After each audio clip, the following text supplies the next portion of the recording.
નમસ્કાર, આપ જોઈ રહ્યા છો સ્પાર્ક ટુડે ન્યૂઝ। કેન્દ્ર સરકાર દ્વારા બજેટ 2026-27માં દરિયાકાંઠાના મત્સ્ય ઉદ્યોગને આવકારતા માછીમારો દ્વારા તેમનું 2026-27ના બજેટને આવકારવામાં આવ્યું છે। કેન્દ્ર સરકાર દ્વારા બજેટ 2026-27માં દરિયાકાંઠાના મત્સ્ય ઉદ્યોગ વેલ્યુ ચેઇનને મજબૂત કરવાના ધ્યેય સાથે રજૂ થયેલા બજેટમાં એક્સક્લુઝિવ ઇકોનોમી ઝોન અને હાઈ સીમાં ભારતીય જહાજો દ્વારા પકડાયેલ માછલીઓને ડ્યુટી ફ્રી બનાવી વિદેશી બંદર પર ઉતરાણને નિકાસ તરીકે વિકસાવવાના બજેટને અમરેલી જિલ્લાના જાફરાબાદ માછીમાર સમાજ દ્વારા આવકારવામાં આવ્યો છે।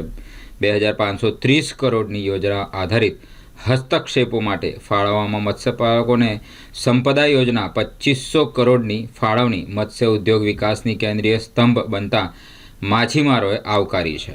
જાફરાબાદ કોળી સમાજ બોટેશનના પ્રમુખ હમીરભાઈ સોલંકી અમરેલી જિલ્લામાંથી વાત કરું છું।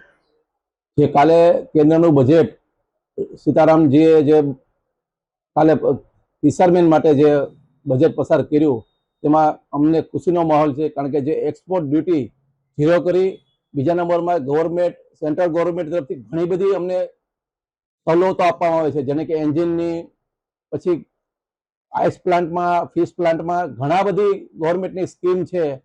અને અમારું એક ગવર્મેન્ટને વિનંતી બી છે કે ગુજરાત ગવર્મેન્ટ અને કેન્દ્ર ગવર્મેન્ટને કે બંદરના વિકાસો માટે પણ થોડાક પૈસા ફાળવે ને ફાળવે જ છે।